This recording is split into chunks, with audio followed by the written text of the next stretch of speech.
بلکہ ابھی ذہن میں ایک آیت آ رہی ہے، غالباً سورہ مبارک ہے تغابن کی، آزمائش، امتحان، مصیبت، ابتلا، یہ ذہن میں رہے اور ارشاد الہی سن لیجئے، ما اصاب من مصیبت الا باذن اللہ ومن یؤمن باللہ یہد قلبہ واللہ بکل شیء علیم۔ کوئی مصیبت ایسی نہیں ہے جو تمہارے اوپر وارد ہو بغیر اذن خدا کے۔ ما اصاب من مصیبت الا باذن اللہ، جب تک اللہ کا اذن نہیں ہوتا کوئی مصیبت تمہارے اوپر آتی نہیں۔ بہت مقام فکر ہے، اس لیے مصیبت میں جزع اور فضع نہیں کرنا چاہیے۔ فریاد، گلہ، شکوہ، خدا سے شکوہ، دین سے شکایت، دین کی شکایت، یہ کیسا دین ہے، کیسی شریعت ہے، یہ کیسا نظام ہے، کیسا خدا ہے۔ شکایتیں ہوتی ہیں نہیں ہوتی؟ خوب ہوتی ہیں۔ ابھی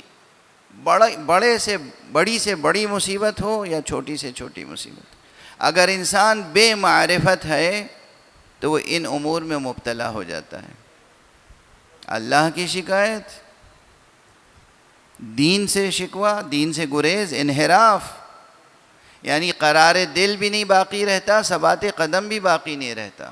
لیکن اللہ فرما رہا ہے ما اصاب من مصیبت الا باذن اللہ، کوئی مصیبت ایسی نہیں ہے کہ جو اللہ کے اذن کے بغیر آئے، مگر آگے کیا فرمایا، وَمَن يُؤْمِن بِاللَّهِ يَهْدِ قَلْبَهُ، مگر جو اللہ پر ایمان رکھتا ہے اللہ اس کے دل کو خود ہدایت دیتا رہتا ہے۔ بڑی سے بڑی مصیبت آئے لیکن اس مصیبت سے نکلیں گے کیسے، اس مصیبت پہ قابو کیسے پائیں گے، اس مشکل میں کامیاب کیسے ٹھہریں گے، اس مزلقے میں، اس مقام پر کہ جہاں انسانوں کے قدم ڈگمگا جاتے ہیں اور انسان گر پڑتے ہیں، شکست کھا جاتے ہیں، وہاں کامیاب کیسے ہوں گے، سرفراز کیسے ہوں گے؟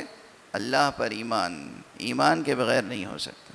دنیا کی کوئی طاقت ایسی نہیں ہے جو آپ کو چھوٹی بڑی کسی بھی مصیبت میں سرفرازی بخش سکے۔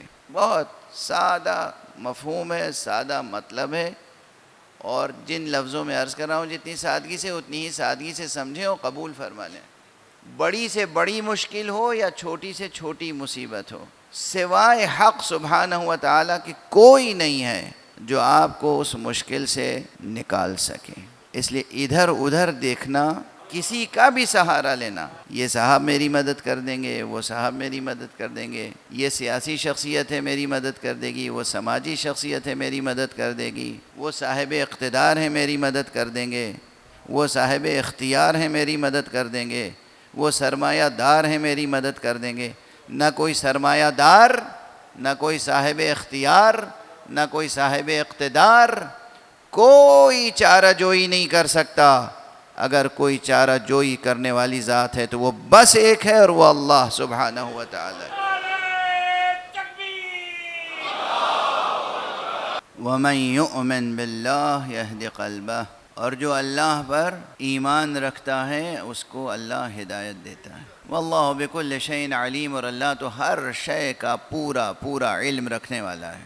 اللہ کو ہر شے کا علم ہے، کیا ہو چکا، کیا ہو رہا ہے، کیا ہوگا، جزئیات سے لے کر کلیات تک اور کلیات سے لے کر جزئیات تک اللہ کو ہر شے کا علم ہے۔ تو اللہ ہی مدد کر سکتا ہے، اور اللہ جب بھی مدد کرتا ہے تو پھر وہ اپنے اسباب کے ذریعے مدد کرتا ہے۔ آپ اپنے طور پر اسباب کا انتخاب کریں گے تو کامیابی نہیں ہوگی۔ اللہ اپنے اسباب کے ذریعے سے جب مدد کرنا چاہے گا مدد کر دے گا، چونکہ وہ ہر شے کا علم رکھتا ہے۔